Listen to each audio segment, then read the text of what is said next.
ভাই বন্ধুরা, আমাদের ডানে বামে শিক্ষিত মহলের মাঝে এমন কিছু ভাইয়েরা ইদানিং কথায় কথায় শিরক এবং বিদআত এই দুইটা শব্দকে মানুষের সামনে ছড়িয়ে দিয়েছেন এবং সেই আতঙ্কে আমাদের অনেক ভাই বাবারা, মা বোনেরা, তেনারা অনেক নেক আমল শিরক এবং বিদআতের ভয়ে ছেড়ে দিয়েছেন। আমাদেরকে সেই মেসেজটা দেওয়া হচ্ছে, এটা করা যাবে না শিরক, ওটা করা যাবে না বিদআত। এই ভয়ের কারণে আমাদের যুব সমাজ, তরুণ সমাজ, এমনকি ময় মুরব্বী, আমাদের যারা বয়োজ্যেষ্ঠ বৃদ্ধ বাবার আছে, তারাও অনেক নেক আমল থেকে বিদআত বা শিরকের ভয়ে দূরে সরে গেছেন। প্রথমেই আপনাদেরকে বিদআত সম্পর্কে একটু আইডিয়া দিব, তারপরে শিরক এবং বিদআত কুফর নিয়েও আপনাদের কিছু কথা বলবো ইনশাআল্লাহ। বিদআত শব্দটা আরবি, যার বাংলা আবিধানিক অর্থ হলো নতুনত্ব, নতুন আবিষ্কার। এই বিদআতের সংজ্ঞা সম্পর্কে, তারিফ সম্পর্কে হাফিজুল হাদিস ইমাম মহিউদ্দিন নববী রহমতুল্লাহ আলাইহি এবং ইমাম বদরুদ্দিন আইনি রহমতুল্লাহ আলাইহি তিনারা বলেছেন, মা লাম ইয়াকুন ফি আহদিন নবী সাল্লাল্লাহু আলাইহি ওয়াসাল্লাম ফাহিয়াল বিদআহ। যা কিছু রসুল পাকের জামানাতে ছিল না, পরবর্তীতে আবিষ্কৃত হয়েছে, এই ধরনের সকল বিষয়কে বলা হয় বিদআত। এই বিদআত প্রাথমিক দৃষ্টিতে ধর্মীয় আলোকে দুই প্রকার। একটা হলো বিদআত ফিল ইতিকাদ, আকীদার মধ্যে বিদআত, মুসলমানদের বিশ্বাসগত নতুন আবিষ্কার বা নতুনত্ব। আরেকটা হলো বিদআত ফিল আমাল, মুসলমানদের ধর্মীয় আমলের ভিতরে নতুনত্ব বা নতুন আবিষ্কার। তো প্রথম যে বিদআতটা, বিদআত ফিল ইতিকাদ, আকীদার মধ্যে বিদআত, এটা হলো এমন বিষয় যে রসুল করিম সাল্লাল্লাহু আলাইহি ওয়াসাল্লাম ও সাহাবাই কারামের জামানাতে যে সকল আকীদা ছিল না, পরবর্তীতে নতুন করে ইসলামের মধ্যে সে আকীদাকে ঢুকিয়ে দেওয়া হয়েছে, এটাকে বলা হয় বিদআত ফিল ইতিকাদ। অথবা নবী করিম সাল্লাল্লাহু আলাইহি ওয়া আলিহি ওয়াসাল্লামের জামানায়, সাহাবীদের জামানায় এমন একটা আকীদা ছিল যেটা পরবর্তীতে পরিবর্তন বা পরিবর্ধন করা হয়েছে, চেঞ্জ করা হয়েছে। এই ধরনের আকীদাকে বলা হয় বিদআত ফিল ইতিকাদ।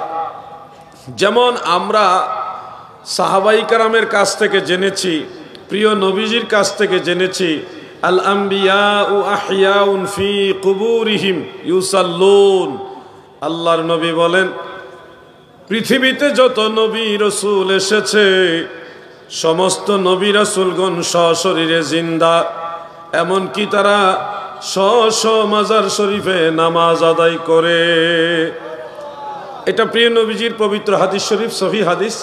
এবং এই আলোকেই সাহাবাই কারাম বিশ্বাস করতেন যে সকল নবী রাসূলগণ জিন্দা, সব নবী রাসূলগণ কি জিন্দা। এই বিশ্বাসটা সাহাবাই কারামের জামানাতে ছিল, কিন্তু পরবর্তীতে আমরা দেখেছি মুসলমানদের মাঝে একটা সম্প্রদায় বের হয়েছে যারা বলেছেন যে নবী রাসূলগণ, তাদেরকে জিন্দা নবী বলা যাবে না, তারা মরে গেছে, আমরা যেমন মারা যাই তারাও মারা গেছে, এমনকি মরে পচে গলে মাটির সাথে মিশে গেছে। এই ধরনের কথাও তাদের বই পুস্তকে আমরা পেয়েছি। আপনারা গুগলে অথবা ইউটিউবে, সোশ্যাল মিডিয়াতে সার্চ দিলে বা নজর করলে দেখতে পাবেন, এখনও কিছু আলেমদের, তথাকথিত আলেমদের জবান থেকে আমরা পাই, তারা কোরআন দিয়ে মানুষকে বোঝাইবার চেষ্টা করে যে সকল নবী রাসূলগণ মারা গেছে, জিন্দা নবী বলা যাবে না। এই যে বিশ্বাসগত পার্থক্য হয়েছে, সাহাবাই কারামের জামানাতে যে বিশ্বাসটা ছিল, পরবর্তীতে বিশ্বাসটা চেঞ্জ হয়েছে, নতুন কথা এসেছে। সাহাবীদের জামানাতে এই বিশ্বাসটা, দাদু বসেন, আমার কথাকে বিরক্ত হচ্ছেন আপনারা? আমার সাবজেক্টটা একটা কঠিন সাবজেক্ট, একটু যদি স্লিপ হয়, 1 মিনিট যদি গ্যাপ দিয়ে শুনেন, হারিয়ে ফেলবেন। একটা শব্দ অনেক সময় দেখা যায় অনেক কিছু বুঝের বেশ কম করে দেয়। এই জন্য আমার অনুরোধ, আপনারা মেহেরবানি করে আদবের সাথে ধীরস্থিরভাবে বসে অল্প শুনেন, কিন্তু মনোযোগ দিয়ে শুনেন। একটু দরুদ শরীফ পড়ুন। আল্লাহুম্মা সাল্লি মাওলানা মুহাম্মদ ওয়া আলা আলি মৌলানা মুহাম্মদ। প্রিয় ভাইয়েরা আমার, বন্ধুরা আমার, বিদআত ফিল ইতিকাদ এই জিনিসটা খুব সেনসিটিভ। উম্মতের মাঝে ৭৩টা দল হয়েছে এই বিদআত ফিল ইতিকাদের কারণে। আকীদাগত বিশ্বাসগত ভিন্নতার কারণে উম্মতের মাঝে ৭৩টা দল হয়ে গেছে। এর মাঝে একটা দল শুধু জান্নাতি হবে, সেটা আহলে সুন্নাত ওয়াল জামাত। বাকি যে ৭২ দল, তাদের এই ভিন্নতা, এতগুলি দল হয়েছে শুধুমাত্র বিশ্বাসগত আকীদাগত ভিন্নতার কারণে, বিদআত ফিল ইতিকাদের কারণে। আমরা সুন্নি মুসলমান, আমরা নিজেরা গৌরব করে নিজেদের পরিচয় দেই আহলে সুন্নাত ওয়াল জামাত, এবং আমরা দাবি করি আমরা আমাদের আকীদাগুলি আল্লাহ রসুল এবং সাহাবীদের সাথে মিল পাই, মিল করে এই পর্যন্ত বলে থাকি, মানি। আমাদের সাথে কোনো পরিবর্তন হয়নি, আমাদের আকীদাগত কোনো পরিবর্তন হয়নি। এই জন্য আমরা আকীদাগত দৃষ্টিতে বিদআতি নই। যারা ৭২ ফেরকার মধ্যে রয়েছে তারা আকীদাগতভাবে বিদআতি, অরিজিনাল বিদআতি। মূলত আসলি বিদআতি হলো তারা যাদের আকীদার মধ্যে বিদআত ঢুকেছে। ভাই আমার, সোশ্যাল মিডিয়াতে, ইউটিউবে আপনারা দেখুন, অনেক আলেমরা কোরআন দিয়ে প্রমাণ করার চেষ্টা করতেছে ইন্নাহুম মাইয়িতুন ওয়া ইন্নাহুম মাইয়িতুন, নবীজি মারা গেছে এবং সব মানুষই মারা গেছে। কোরআন দিয়ে তারা প্রমাণ করছে, করার চেষ্টা করছে। আফা ইম্মাতা, এই শব্দ দিয়ে নবী মারা গেছে এটা প্রমাণ করছে। কুল্লু নাফসিন যায়িকাতুল মাউত, এই আয়াত দিয়ে নবী রাসূলগণ মারা গেছে এটা প্রমাণ করার চেষ্টা করছেন। আপনারা বলুন, কোরআনের এই আয়াতগুলি যেই নবীর উপরে নাজিল হয়েছে সেই নবী নিজে বলে গেছেন সব নবীরা জিন্দা, তাহলে কি আল্লাহ রসুল কোরআন বুঝে নাই? নাউজুবিল্লাহ, এই ধরনের চিন্তাও তো করা যাবে না। নবীজি যেভাবে বলে গেছেন এটার উপরে খবরদারি করে যারা কোরআন দেখিয়ে নতুন আকীদা বানাচ্ছেন, আবার বলছেন রুহু জিন্দা, দেহ মরে গেছে, আলমে বারজখে জিন্দা, দুনিয়াতে না, এই ধরনের অনেক কথা তারা দাঁড় করাচ্ছে। অথচ আমরা দেখি আল্লাহর নবীরা ইন্তেকাল শরীফের পরেও জিন্দা। কেমন জিন্দা? যে বাইতুল মুকাদ্দাসে মসজিদুল আকসার ভিতরে আল্লাহর রসুল মেরাজে যাওয়ার সময় সব নবীরা ওইখানে দুনিয়ার ভিতরে হাজির হয়ে নামাজ আদায় করছে। তাহলে নবীদের জিন্দা হওয়ার বিষয়টা ব্যতিক্রম। আমাদের ইন্তেকালের পরে রুহু জিন্দা থাকে ইল্লিনে অথবা সিজ্জিনে, রুহানিভাবে আমরা জিন্দা থাকি, দেহ মরে যায়, আলমে বারজাখে জিন্দা। কিন্তু নবীদের বিষয়টা বেশ কম হলো, তিনারা আলমে বারজাখে চলে গেলেও তিনারা আলমে দুনিয়ার মধ্যে আসতে পারে, আসমানেও সায়ের করতে পারে। যার কারণে মেরাজ রজনীতে প্রিয় নবীজি 7 আসমানে একাধিক নবীর সাথে সাক্ষাৎ করেছেন, নবীদের সাথে কথা বলেছেন। তাহলে নবীজির বা নবী রাসূলগণের ইন্তেকালের পরের অবস্থা আর আমাদের মরার পরের অবস্থা এক না। এই যে আকীদাগত ভিন্নতা, এগুলি বিদআত ফিল ইতিকাদের অন্তর্ভুক্ত। প্রিয় ভাই আমার, আপনারা যদি অবহেলা করেন যে সুন্নিরা তো আকীদা আকীদা করে কেন, তুমি বুঝো না বুকা। তুমি সুন্নিরা আকীদা আকীদা করে এই কারণেই, যদি তোমার আকীদা ঠিক না থাকে তোমার নামাজ রোজা টুপি দাড়ি জুব্বা কোনো কিছুই কাজে আসবে না। সুন্নিরা মূল জিনিসটা ঠিক রাখার চেষ্টা করে, এরপরে আমল করে। আমল করলা পাহাড় সমপরিমাণ, কিন্তু তোমার আকীদার মধ্যে ভেজাল, এরকম বহু মানুষ জাহান্নামের লাকড়ি হয়ে যাবে। আমলের বস্তা সহ, আমলের পর্বত সহকারে তাদেরকে জাহান্নামে নিক্ষেপ করবে। এজন্য আমাদের মূল লক্ষ্য শুধুমাত্র নামাজ না, আমাদের মূল লক্ষ্য হলো ঈমান আকীদা ঠিক রেখে ইবাদত বন্দেগী করে আখিরাতে নাজাত পাওয়া, জান্নাত পর্যন্ত যাওয়া। এজন্য আমাদের লক্ষ্য বুঝতে হবে ভাই আমার। সুন্নি মুসলমান আকীদাগতভাবে সঠিক, মনে রাখবেন আকীদা 2 রকম। শাহ আব্দুল আজিজ মুহাদ্দিসে দেহলভী রহমতুল্লাহ আলাইহি ফতোয়ায়ে আজিজিয়ার মধ্যে উল্লেখ করেছেন যে আকীদা 2 কিসিমের হয়। এক কিসিমের আকীদা যদি অস্বীকার করেন তাহলে ঈমান থেকে খারেজ হয়ে যাবেন, কুফরি হয়ে যাবে, আপনি বেঈমান হয়ে যাবেন। এগুলাকে বলা হয় আকীদায়ে উসুলি। আরেক ধরনের আকীদা রয়েছে যেই ধরনের আকীদা অস্বীকার করলে আপনি কাফের হবেন না, বেঈমান হবেন না, কিন্তু মুদিল হয়ে যাবেন, গুমরা হয়ে যাবেন, পথভ্রষ্ট হয়ে যাবেন, জাহান্নামী হয়ে যাবেন। এই ধরনের আকীদাকে বলা হয় আকীদায়ে ফুরুই। এই দুই ধরনের আকীদা রয়েছে ইসলামে। শরহে আকায়েদে নাসাফির মধ্যে এই বিষয়টা একটু স্পষ্ট করেছেন। যেমন মেরাজ সম্পর্কে আপনারা লক্ষ্য করবেন, কেউ যদি প্রিয় নবীজির মেরাজকে মসজিদুল হারাম থেকে মসজিদুল আকসা পর্যন্ত অস্বীকার করে, তাহলে সে ঈমান থেকে খারেজ হবে, সে কাফের হয়ে যাবে। এটা শরহে আকায়েদে নাসাফির মধ্যে উল্লেখ, কারণ এটা নাসুল কোরআন দ্বারা সাবিত। এটা অস্বীকার করা মানে তাকজিবে কোরআন করা, কোরআনকে মিথ্যা ভাবাপন্ন করা, কোরআন অস্বীকার করা। সুবহানাল্লাযী আসরা বিআবদিহি লাইলাম মিনাল মাসজিদিল হারামি ইলাল মাসজিদিল আকসা ইলা আখির। এই জন্যে মেরাজের যে আকীদা, এর একটা মূল আকীদা হলো মসজিদুল আকসা পর্যন্ত নবীজির ইসরাকে কেউ যদি অস্বীকার করে, সে কাফের, সে ঈমান থেকে খারেজ হয়ে যাবে।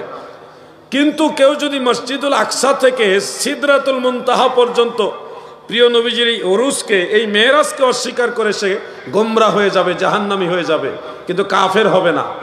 এই হলো দুইটাই আকীদা, কিন্তু একটা অস্বীকার করলে কাফের হয়ে যাচ্ছে, আরেকটা অস্বীকার করলে মুদিল হচ্ছে, গুমরা হচ্ছে, কাফের হচ্ছে না।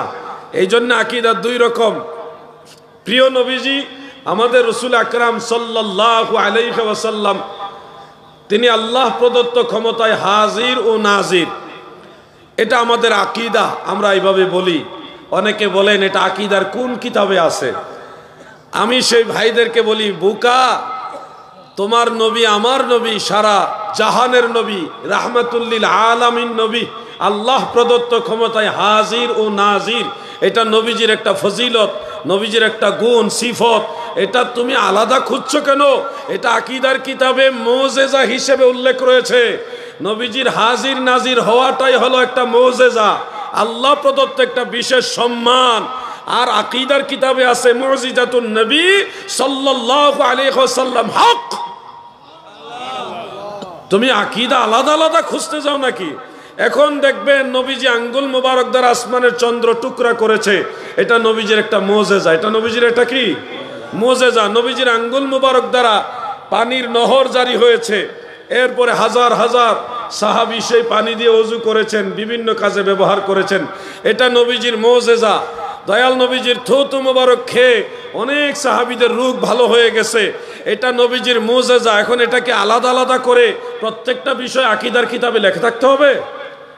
ঠিক তেমনি ভাবে হাজির নাজির, এই যে সিফত নবীজির, এটা নবীজির একটা মুজিজা। আকীদার কিতাবে মুজিজা হিসেবে এটাকে জানতে হবে। কোরআন এবং সুন্নাহ দ্বারা এটা প্রমাণিত। মনে রাখবেন ভাই আমার, হাজির ও নাজির জিনিসটা কি? এটা আকীদার সাথে সম্পৃক্ত বিধায়। এবং আকীদা যদি সঠিক না থাকে, আপনার আকীদার মধ্যে যদি বিদআত ফিল ইতিকাদ হয়, তাহলে কিন্তু আপনি ক্ষতিগ্রস্ত হবেন। ওই বিদআতের আলোচনার অংশ বিশেষ আমি এই জিনিসটা নিয়ে আসছি।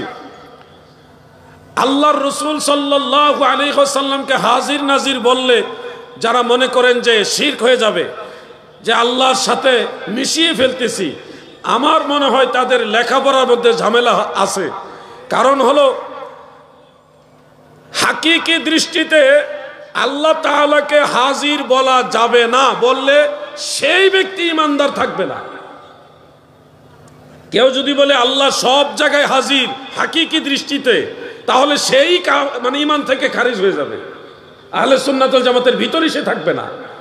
কারণ মনে রাখবেন কথাগুলো, আল্লাহ তাআলা এমন এক মহান সত্তা, যিনি কোথাও যাওয়াও লাগে না, আসাও লাগে না।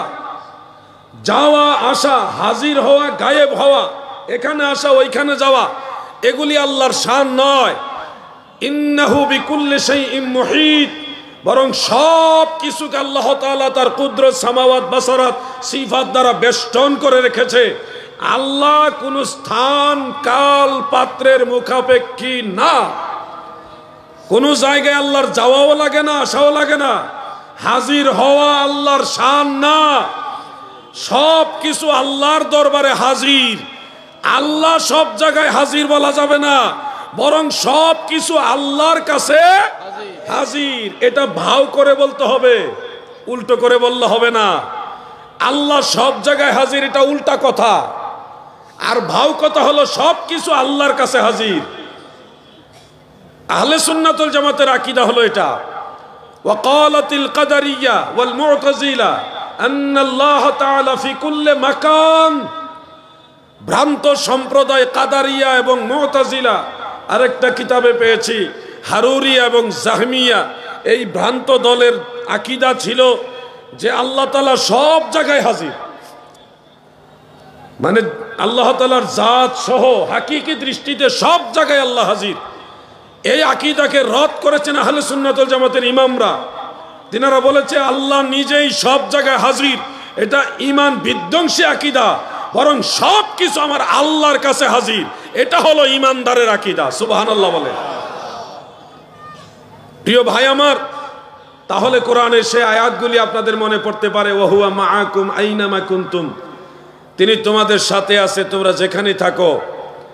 হ্যাঁ, ইন্নাল্লাহা মাআনা, নিশ্চয় আল্লাহ তাআলা আমাদের সাথে আছেন। এই আয়াতে কারিমাগুলি আপনাদের স্মরণে আসতে পারে যে আল্লাহ তো আমাদের সাথে আছে, যেখানে একজন সেখানে আল্লাহ দ্বিতীয়, যেখানে আমরা দুইজন সেখানে আল্লাহ তাআলা তৃতীয়। এই কথাগুলি কেন আসলো? দাদু শুনুন, না বোঝার কারণে, আকীদা না বোঝার কারণে বড় বড় ডিগ্রি লইয়া ঈমান থেকে দূরে সরে আসেন। মনে রাখবেন, এই আয়াতগুলিতে আল্লাহ তাআলাকে বলা হয়েছে যে ওয়া হুয়া মাআকুম, এখানে আল্লাহর জাতকে বোঝানো হয়নি, আল্লাহর নসরকে বোঝানো হয়েছে, আল্লাহর সাহায্যকে বোঝানো হয়েছে, আল্লাহর রহমতকে বোঝানো হয়েছে, আল্লাহ তাআলার কুদরতকে বোঝানো হয়েছে, আল্লাহ তাআলার সিফতকে বোঝানো হয়েছে। তুমি যেখানেই থাকো সেখানেই মহান আল্লাহ তাআলার সাহায্য, তিনার দয়া, তিনার রহমত, তিনার কুদরত তোমাকে বেষ্টন করে রাখছে। সুবহানাল্লাহ। প্রিয় ভাই আমার, বন্ধুরা আমার, ছোট্ট একটা উদাহরণ আপনাদেরকে দেই। আপনারা যদি লক্ষ্য করেন, এই শীতকালে ধান ক্ষেতের কিনারের মধ্যে দাঁড়িয়ে লক্ষ্য করে দেখবেন ধান গাছের পাতার মধ্যে সকালবেলায় কুয়াশার পানি জমে জমে ছোট ছোট পানির একটু ফোঁটার মতো হয়ে আছে। সূর্য উদিত হওয়ার পরে ভালোভাবে নজর করে দেখবেন এই ছোট্ট কুয়াশার পানির মধ্যে আসমানের বিশাল বড় সূর্যটা দেখা যায়।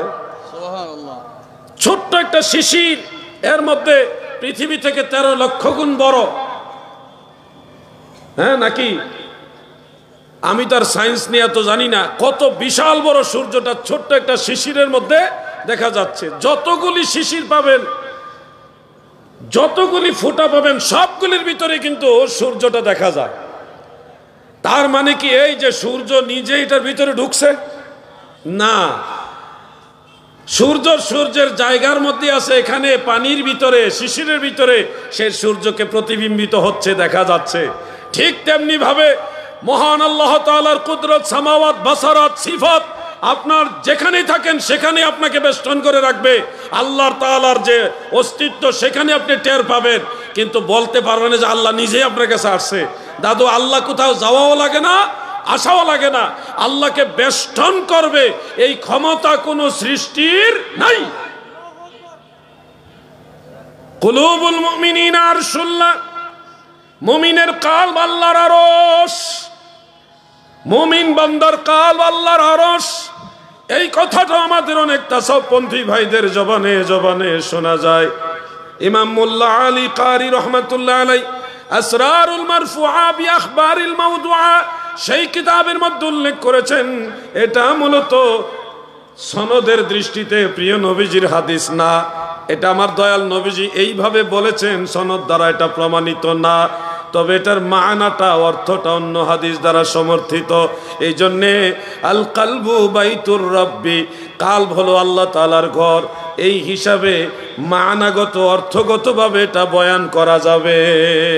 সুবহানাল্লাহ। আমি এটার তথ্য তালাশি করতে করতে কাশফুল খাফার মধ্যে দেখলাম ইমাম ইসমাইল আজলুনি রহমাতুল্লাহ আলাইহি তিনি এখানে একটা হাদিস উল্লেখ করেছেন। হাদিসটা মুআজামুল কবির লিত্তাবারানির হাদিস, এবং ইমাম আহমদ বিন হাম্বল রহমাতুল্লাহ আলাইহির কিতাবুজ জুহুদের মধ্যেও এই হাদিসটা উল্লেখ। কয়েকটা সূত্র রয়েছে হাদিসের, একটা মারফু আর একটা মাকতু। এবং মওকুফ সূত্র রয়েছে। সবগুলি সূত্র থেকে এটুকু জানা যায়, আল্লাহ তাআলা বলতেছে সৃষ্টি জগতের কেউ আমাকে বহন করলো না, শুধুমাত্র ইনসান আমাকে ধারণ করলো। সুবহানাল্লাহ বলেন। ইনসান আমাকে ধারণ করলো।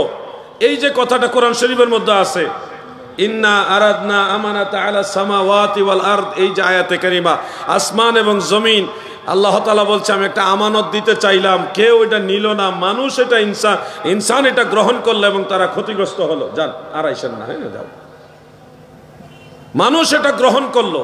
কোরআনের এই কথাটা এবং হাদিসের সেই কথাগুলি যে আমাকে ওয়াসিআনি কালবু আব্দুল মুমিন, মুমিনের কালব আমাকে মানে কি বলে ই করেছে, ধারণ করেছে। এই কথাটা ওই কয়েকটা হাদিসে পাওয়া যায়, যার কারণে মুহাদ্দিসিনে কেরাম বলেছেন যে কুলুবুল মুমিনিনা আরশুল্লাহ অথবা আল কালবু বাইতুর রাব্বি, এটা অর্থগতভাবে সঠিক। সুবহানাল্লাহ বলেন। কিন্তু এখানে আরো কথা আছে, আল্লাহ নিজেই কি মুমিন বান্দার কালবে এসে ঘর বানাইছে বা আল্লাহ নিজে এখানে থাকে, নাকি কি অর্থে এটা সঠিক, এই ব্যাপারটা নিয়ে আরো কথা আছে। হাফেজ ইবনে তাইমিয়া তার মাজমায়ে ফাতাওয়ার মধ্যে উল্লেখ করেছেন, ইমাম ফখরুদ্দিন রাজি রহমাতুল্লাহ আলাইহি তাফসিরে কবীরের মধ্যে উল্লেখ করেছেন। ও আমার দাদু ভাইরা, হাফিজুল হাদিস ইমাম শামসুদ্দিন সাখাবী রাহমাতুল্লাহ আলাইহি মাকাসিদুল হাসানার মধ্যে উল্লেখ করেছেন, আর অন্যান্য কিতাবের মধ্যে রয়েছে, আমার আল্লাহ মুমিন বান্দার কালবের মধ্যে যে থাকে নাকি থাকে না, বা কি থাকে, কুলুবুল মুমিনিনা আরশুল্লাহ, এই কথার মূল মানা সম্পর্কে আহলে সুন্নাত ওয়াল জামাতের ইমামরা সবাই বলেছে কালবের ভিতরে আমার আল্লাহর মারিফত এবং মহব্বত থাকে। এই কালবের মধ্যে আল্লাহ নিজেই আইসা থাকে, বিষয়টা এরকম না। আল্লাহর মারিফত, আল্লাহ তাআলার রহমত, এগুলি কালবের মধ্যে থাকে। সুবহানাল্লাহ। ওটাকে বলা হয়েছে আল কালবু বাইতুর রাব্বি।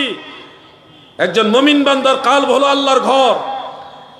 বাইতুল্লাহ, কাবা ঘরকে বলা হয় বাইতুল্লাহ, আল্লাহর ঘর। তার মানে এই না আল্লাহ ওই ঘরে থাকে। মুমিন বান্দার কালব আল্লাহর ঘর, তার মানে এই না যে আল্লাহ নিজে এখানে থাকে। এটা অর্থ হলো কালব হলো আল্লাহর মারিফত হাসিলের ঘর। সুবহানাল্লাহ বলেন।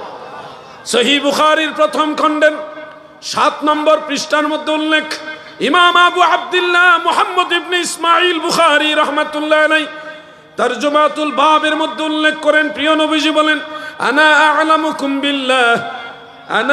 আ'লামুকুম বিল্লাহ ওয়া আন্নাল মা'রিফাতা ফি'লুল কলব। আমার নবী বলেন, উম্মতরা শোনো, আমি তোমাদের সবার চাইতে আল্লাহকে বেশি জানি। ওয়া আন্নাল মা'রিফাতা ফি'লুল কলব, মারিফত হলো কালবের ক্রিয়া। অতএব মুহাদ্দিসিনে কেরাম ইমাম সাখাবী, ইমাম ইসমাঈল আজলুনি, অন্যান্য মুহাদ্দিসরা এটাই বলেছে, আল কালবু বাইতুর রাব্বি, কালব হলো আল্লাহর ঘর। কুলুবুল মুমিনিনা আরশুল্লাহ, মুমিন বান্দার কালব হলো আল্লাহর আরশ। এটার অর্থ হলো মুমিন বান্দার কালব হলো আল্লাহর মারিফতের হাসিলের জায়গা। কখনোই আবার এরকম বলবেন না যে আল্লাহ নিজেই কালবের ভিতরে এসে বসে থাকে, তাহলে আবার হুলুলিয়াতের আকীদার মধ্যে চলে যাবেন, ঈমান থেকে খারেজ হবেন, জাহান্নামের লাকড়ি হবেন। আহলে সুন্নাত ওয়াল জামাত মন গড়া আকীদা দিয়ে চলে না। আর আকীদা যদি আপনার সঠিক হয় তাহলে জান্নাত আপনি পাবেন, আর আকীদা যদি গলত হয় তাহলে জাহান্নাম ছাড়া আপনার বিকল্প কোনো রাস্তা। প্রিয় নবীজি, সাহাবায়ে কেরাম, তাবিঈগণ, সালফে সালিহিনগণ, তিনারা যেই আকীদা রাখতেন ওইভাবে চলবেন। এর বাইরে যদি চলেন তাহলে বিদআত ফিল ইতিকাদ হওয়ার কারণে আপনার অবস্থান কিন্তু আহলে সুন্নাত ওয়াল জামাত থেকে খারেজ হয়ে যাবে। কথাগুলি কঠিন হয়ে যাচ্ছে নাকি? কঠিন হয়ে যেতেছে মনে, এরা বুঝে না মনে, বুঝতেছেন না নাকি? না, কঠিন হয়ে যেতেছে নাকি? কারণ আপনারা না বুঝলে আমি আলোচনা করবই বা কেন? আর এই ধরনের আলোচনা সব আলেমরা করেও না, এবং জটিল আলোচনা। দেখা গেছে কিছু পীর সাহেব আছে যারা আকীদা বুঝে না, তাদের বিরুদ্ধে আবার যাইতে পারে, কিন্তু কথা এটাই ঠিক, কথা এটাই ঠিক, এটার বিরুদ্ধে কথা বলার কোনো সুযোগও নাই। আকীদা সঠিক রাখবেন। প্রিয় ভাই বন্ধুরা আমার, হাজির নাজিরের কথা বলছিলাম, বলতে গিয়ে বলেছি আকীদা দুই রকম। একটা আকীদা অস্বীকার করলে কাফের হয়ে যায়, আরেকটা আকীদা অস্বীকার করলে গুমরা হয়ে যায়, মুদিল হয়ে যায়। এই দুই ধরনের আকীদা আপনার ঠিক রাখতে হবে। এই আকীদা যদি ঠিক না রাখেন তাহলে দেখবেন বিদআত ফিল ইতিকাদ হওয়ার কারণে নামাজ পয়রা রোজা রাইখা টুপি দাড়ি সব ঠিকঠাক করার পরেও আখেরাতে আল্লাহ আপনাকে ফয়সালা দিবে তুমি জাহান্নামে যাও। কেন বলবে? ওই যে আকীদার মধ্যে গলত, আকীদার মধ্যে গলত হওয়ার কারণে। আপনি হয়তো হিংসা করবেন, হ্যাঁ আলাউদ্দিন জাহাদি সাহেব আপনারা প্রিয় নবীজিকে হাজির নাজির বলেন, এটা কোন কিতাবে আছে? এটা আলা হজরতের বানানো, রেজা খানের বানানো, এইভাবে বলে তারা। রেজা খানের বানানো আকীদা, এই আকীদা আমরা মানি না। আমি একজনকে জবাব দিয়েছিলাম, আপনাদেরকে বলছি স্টাডি না করে তাড়াহুড়া করে কথা বলবেন না। প্রিয় নবীজির হাজির নাজির এটা বিদআতি আকীদা নয়, এটা রেজা খানের আকীদা নয়, এটা আলা হজরতের বানানো আকীদা নয়। অনেকেই মনে করে আলা হজরতের পূর্বে হাজির নাজির এই ইস্তেলাহ এই শব্দ আর কেউ ব্যবহার করেনি। আমি তাদেরকে বলছি, আপনি মোল্লা আলী কারি রহমতুল্লাহ আলাইহির মিশকাতের সারা মিরকাত খুলুন, হাজিরুন নাজিরুন যালিকা ফি আরদিল আকবার, একেবারে পরিষ্কার হাজির নাজির এর কথা উনি মিরকাতের মধ্যে উল্লেখ করেছেন। আপনি বলছেন আলা হযরত ছাড়া কেউ হাজির নাজিরের কথা বলে নাই। আপনি শাহ আব্দুল আজিজ মুহাদ্দিস দেহলভী রহমতুল্লাহ আলাইহির ফতোয়া আজিজিয়া পড়ুন, শেখ আব্দুল হক মুহাদ্দিস দেহলভী রহমতুল্লাহ আলাইহির মাজমুয়ে বারাকাত পড়ুন, সেখানে সরাসরি প্রিয় নবীজি হাজির নাজির এই কথাগুলি উল্লেখ করেছে। যারা আলা হযরতের বহু আগের লোক, মুজাদ্দেদ আল ফিসানি সমসাময়িক উনি। আপনি বলেন আলা হযরত ছাড়া কেউ হাজির নাজির বলেনি। আপনি হুজ্জাতুল ইসলাম ইমাম গাজ্জালির ইহয়া কিতাব পড়ুন, দেখুন সেখানে তিনি রাসূল করিম সাল্লাল্লাহু আলাইহি ওয়াসাল্লাম মুমিনের কালবের ভিতরে হাজির হয়, এই কথাটাও সেখানে উল্লেখ আছে। প্রিয় ভাই, আপনি বলতেছেন হাজির নাজির চট্টগ্রামের সুন্নিদের বানানো একটা আকীদা। আপনি দেখেন ইমাম জালালউদ্দিন সুয়ুতির কিতাব, বেশ কয়েকটা কিতাবে তিনি হাজির নাজির কথা উল্লেখ করেছেন। আপনি না বুঝেই একটা ফতোয়া দিয়ে দিলেন এটা আমাদের বিদআতি আকীদা। এটা বিদআতি আকীদা নয়, এটা কোরআন হাদিস দ্বারা প্রমাণিত সাহাবী তাবেঈদের পূর্বসূরি সালফে সালিহিনের আকীদা। সুবহানাল্লাহ বলেন। আল্লাহু আকবার। ইয়া রাসূলুল্লাহ। আমি পূর্বেই বলেছি হাজির নাজির, এখানে হাজির শব্দটা আল্লাহর ব্যাপারে যাবে না, কারণ হাকিকি দৃষ্টিতে আল্লাহ কোথাও হাজির হয় এটা বলাই যাবে না, বরং সব কিছু আল্লাহর কাছে হাজির ওইটা বলতে হবে। আল্লাহ কোথাও যাওয়াও লাগে না, আসাও লাগে না। কোনো স্থান, কোনো পাত্র, স্থান কাল পাত্র কোনো কিছুর মুহতাজ আল্লাহকে করা যাবে না। করলে সূরা ইখলাসের খেলাফ হবে, কুল হুয়াল্লাহ সূরার অস্বীকার হবে। কুল হুয়াল্লাহু আহাদ আল্লাহুস সামাদ, এই যে আল্লাহুস সামাদ, সামাদ মানে অমুখা বেমুখা, মানে অমুখাপেক্ষী বেনওয়াজ। আল্লাহ তাআলা কারো মুহতাজ না, কোন স্থান কাল পাত্র কোনো কিছুর মুহতাজ আল্লাহ না, বরং সব কিছু আল্লাহর মুহতাজ। ঠিক কিনা বলেন? আপনি বলছেন আল্লাহ আমার কাছে হাজির, আমাদের সবার কাছে হাজির। আপনি তো সূরা ইখলাস অস্বীকার করলেন, আল্লাহকে মুহতাজ বানাইলেন। কোরআন বুঝতে হবে, না বুঝে বলছেন নবীকে হাজির বললে আল্লাহর সমান হয়। আরে আল্লাহকে হাজির মনে করলে ইমানদার হওয়া যায় না। মাজাজি অর্থে আপনি আল্লাহকে আল্লাহু হাজিরি বলতে পারবেন, কিন্তু হাকিকি অর্থে আল্লাহকে আল্লাহু হাজিরি বলতে পারবেন না। মাজাজি অর্থে বলতে পারবেন, রূপক করতে বলতে পারবেন, কিন্তু হাকিকি অর্থে আল্লাহ আমার কাছে হাজির বলা যাবে না। বলতে হবে আমি আল্লাহর কাছে হাজির, আমি আল্লাহর কাছে হাজির। এক সেকেন্ডের জন্যে, এক মুহূর্তের জন্যে আল্লাহর কাছ থেকে কেউ কোনোদিন গায়েব হইতে পারবেন? তাহলে আপনি তো সবসময় আল্লাহর কাছে আছেন। হাজির তো তিনি হয় যার কাছ থেকে আপনি গায়েব থাকবেন, হাজির তো তিনি হবেন যার কাছে আপনি নাই, তাইলে আপনার কাছে আসার প্রয়োজন হবে। আমার আল্লাহর কাছে তো আপনি সবসময় আছেন, তাহলে আল্লাহ আবার হাজির হবে কেন? আল্লাহ হাজির হবে বললেই তো বোঝা যায় আপনি আল্লাহর কাছ থেকে দূরে, আল্লাহর কাছ থেকে গায়েব আছেন। নাউজুবিল্লাহ। খবরদার, কোরআন হাদিস বুঝে আকীদা ঠিক করতে হবে। আমরা বলি প্রিয় নবীজি আল্লাহ প্রদত্ত ক্ষমতায় হাজির ও নাজির। আল্লাহ প্রদত্ত ক্ষমতায় নবীজি মুমিনের কবরে আসে। সব সময় নবীজি এসে বসে থাকে না কবরের মধ্যে।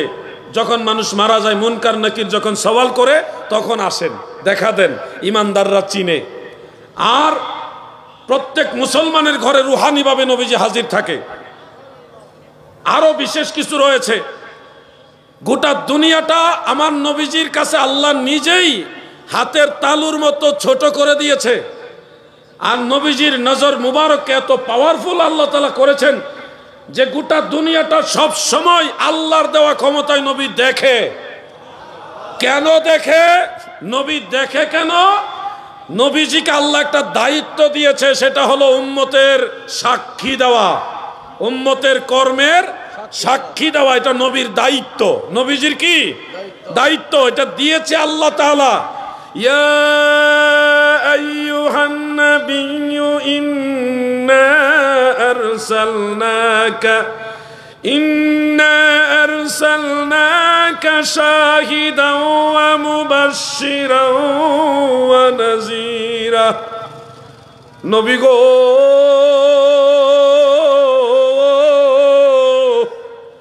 নিশ্চয় আমি আল্লাহ আপনাকে শাহিদ হিসেবে প্রেরণ করেছি। শাহিদের অর্থ কি? দেখো ভাই, লেখাপড়া করো, দেখো। শাহিদের অর্থ হলো সাক্ষী। সাক্ষী মানে প্রত্যক্ষদর্শী, যিনি ঘটনা নিজের চোখে দেখে সাক্ষী দেন, তাকে বলা হয় শাহিদ। আমার নবীজিকে দায়িত্ব দেওয়া হয়েছে উম্মতের বা সব কিছুর সাক্ষী দেওয়া। এই জন্যে গোটা দুনিয়াটাকে নবীজির সামনে হাতের তালুর মতো করে দিয়েছেন, যার ফলে নবীজি বলেন উরিদাত আলাইয়া আমাল উম্মতি হাসানুহা ওয়া সাইয়্যুহা। সহিহ মুসলিমের হাদিস, আমার উম্মতের ভালো মন্দ সব আমল আল্লাহ তাআলা আমার কাছে পেশ করে দেয়। সুবহানাল্লাহ বলেন, সুবহানাল্লাহ বলেন। কি করেন না করেন সবই নবীর কাছে পেশ হয়। নবীজি এটি দর্শন করেন, দেখেন, পর্যবেক্ষণ করেন, এবং এই অনুযায়ী আল্লাহ তাআলার কাছে হাসরের ময়দানে সাক্ষী দিবে। এটাকে বলা হয় নাজির। এটাকে কি বলা হয়? নাজির। যিনি দেখেন তাকে বলা হয় নাজির। যিনি নাজির তিনি হুকমান হাজির। যিনি নাজির তিনি হুকমান হাজির। কিন্তু আল্লাহর বিষয়টা নবীর বিষয়টা এক না। আল্লাহ নিজের ক্ষমতায় সবকিছু দেখেন, আর নবীজি আল্লাহর দেওয়া ক্ষমতায় দেখেন। তাহলে এখানে আর শিরক হওয়ার কোনো সুযোগ। আপনারা আমাকে বলুন, রিজিকের মালিককে? বাড়িতে গিয়ে বেগম সাহেবাকে বলেন না যে বিবি সাহেবা ভাত দাও? বলেন না? তাহলে ভাত আল্লাহর কাছে না চাইয়া, খাবার আল্লাহর কাছে না চাইয়া স্ত্রীর কাছে চাইলে কি শিরিক হবে? শিরিক হবে না। কারণ আপনার স্ত্রী আপনাকে খাবার দিচ্ছে, এটা আল্লাহর দেওয়া শক্তিতে দিতেছে, আল্লাহর দেওয়া শক্তিতেই দিচ্ছে। এই জন্য আর এখানে শিরক হবে না। আর আপনি যদি এই ধরনের বিশ্বাস রাখেন যে আল্লাহ আমারে খাওয়ায় না, আমার স্ত্রী খাওয়াইতেছে, তখন হলো এটা শিরক। ভাই বুঝতে হবে, না বুঝে একটা ফতোয়া দিলে হবে না। আপনি শিরকের গ্রান সব জায়গায় খুঁজলে হবে না। শিরক বিল্লাহ, আল্লাহর সাথে শরীক করা, অংশীদারিত্ব করা, এটা দুই ভাবে হতে পারে। একটা হলো শিরক বিজাত, আল্লাহর জাতের সাথে অংশীদারিত্ব করা। আরেকটা হলো শিরক বিসিফাত, আল্লাহ তাআলার সিফতের সাথে অংশীদারিত্ব করা। পাশাপাশি আরেকটা কথা কুরআনুল কারীমের মধ্যে রয়েছে, সেখানে হলো আল্লাহর ইবাদতের মাধ্যমেও শিরক হয়। এই ব্যাপারে কিছু বলবো ইনশাআল্লাহ। নারে তাকবীর, নারে রিসালাত। আল্লামা ডক্টর কাফিলউদ্দিন সালিহ হুজুরের আগমন। নারে তাকবীর, নারে রিসালাত। আহলে সুন্নাত ওয়াল জামাত জিন্দাবাদ, জিন্দাবাদ।